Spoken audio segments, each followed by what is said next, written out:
大家好，我是主持人袁坡。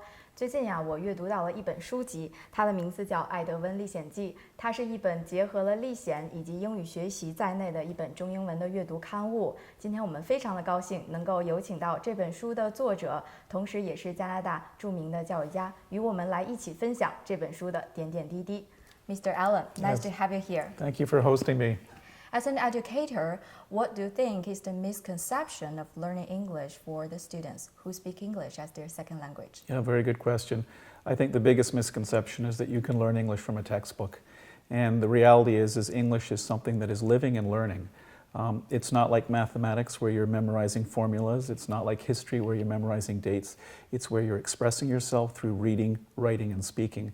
And really the focus of any type of learning language should be on practicing those skills and repracticing those skills. So if students are not writing, if students are not speaking, if students are not listening, then they're really not learning that language, because you can't learn a language with workbooks and just through rote memorization. This is a fiction book, and the name of this book is very appealing.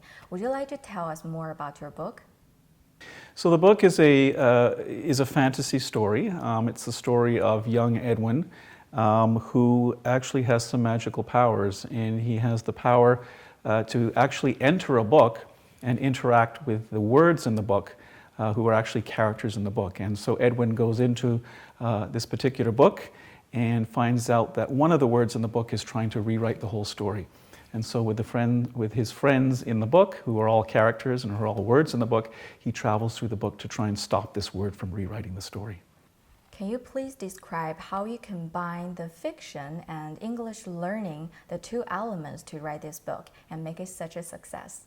So it partly gets back to your first question, which was about the way that students learn. I was teaching grade 6 at the time, and at our school we had to teach grammar. And I knew that the students didn't enjoy grammar, and that I wasn't really seeing an improvement in their writing by them studying grammar. But I thought, okay, how can I teach grammar and make it interesting? And so the idea was write a fantasy book, but where the characters themselves are some of those parts of speech, some of those grammatical parts of speech that the students were learning. And so Edwin and the Quest for Dro came about as a result of that. And so a lot of it is wordplay, a lot of it is dealing with grammar words who are characters, but really the focus is on a fantasy story. How long does it take you to finish this book?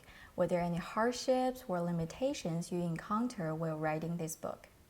Yeah, a book like this took about 6 months. I had a friend at the time who was giving me feedback and sort of giving me reinforcement. The first time you write a book, you never know whether or not you have the ability to do that.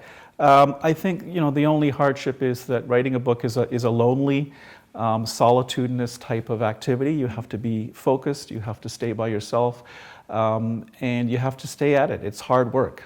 People who think that writing a book is easy, it's not. You have to really, really focus. And your whole life during that time that you're writing is consumed by thinking about what's going to happen next in your story.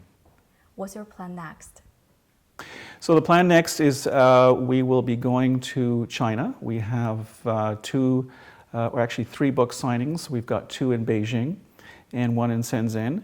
And really my goal is to make sure that people discover this book, that word gets out there that this book is both an enjoyable book and maybe a book that will help some of those students in China learn English as a second language. Thank you, Mr. Allan. Thank you very much. 非常感谢 Allan 先生与我们分享他的这本新书《艾德温历险记》。那么也希望我们可以敬请期待他这本即将在中国和加拿大发行的新书。这也是一本可以帮助我们去学习英语的一本难得的好书。谢谢。